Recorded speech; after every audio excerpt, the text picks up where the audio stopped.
va parler des gaz parfaits. Donc la deuxième vidéo, on parlera de la relation entre la température et la pression. On va pouvoir définir le zéro absolu, la loi de Charles. Et puis on verra aussi la relation qu'il y a entre température et volume, ce sera la loi de Gay-Lussac.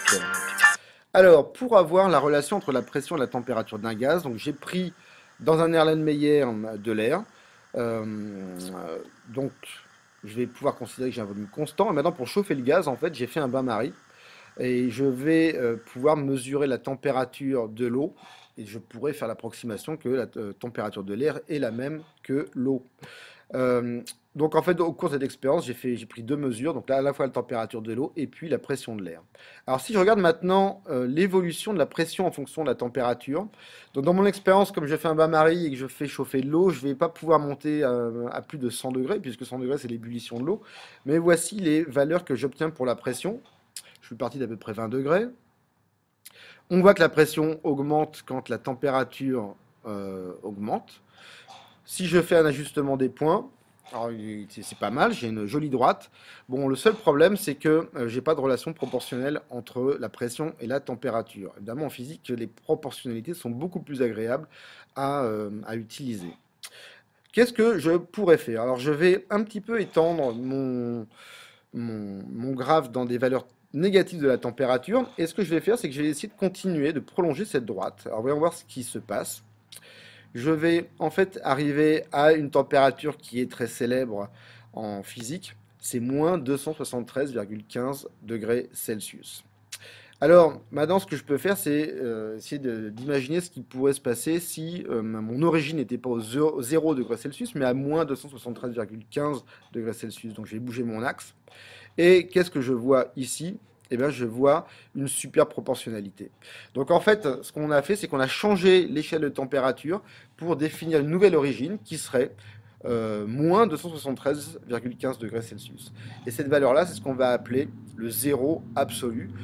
Zéro absolu dans une échelle de température qui sera exprimée en Kelvin.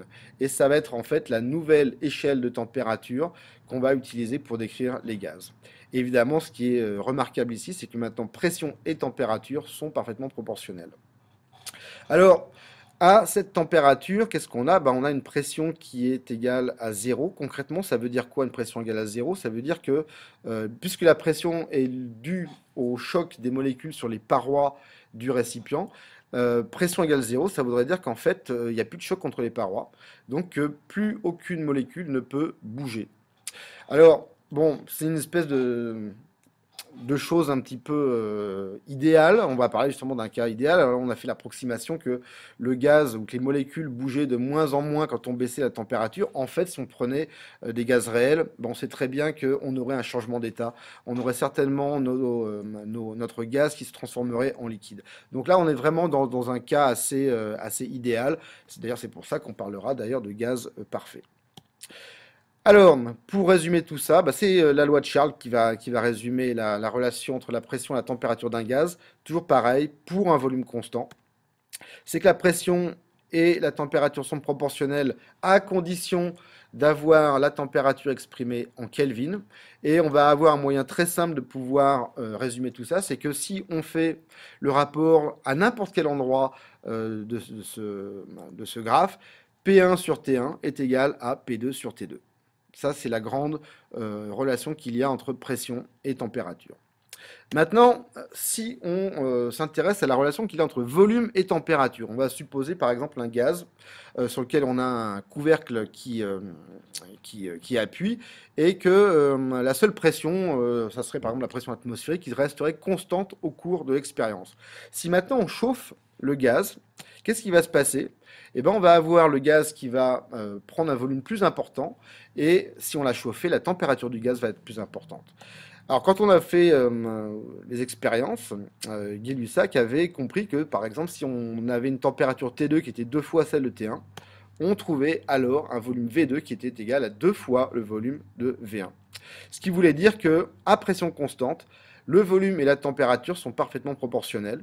Et on peut résumer ça sous cette relation-là, c'est que sur ce graphe V en fonction de la température, à n'importe quel endroit, si on fait le rapport V sur T, on a toujours la même valeur. Ici, V1 sur T1 sera toujours égal à V2 sur T2 à n'importe quel endroit.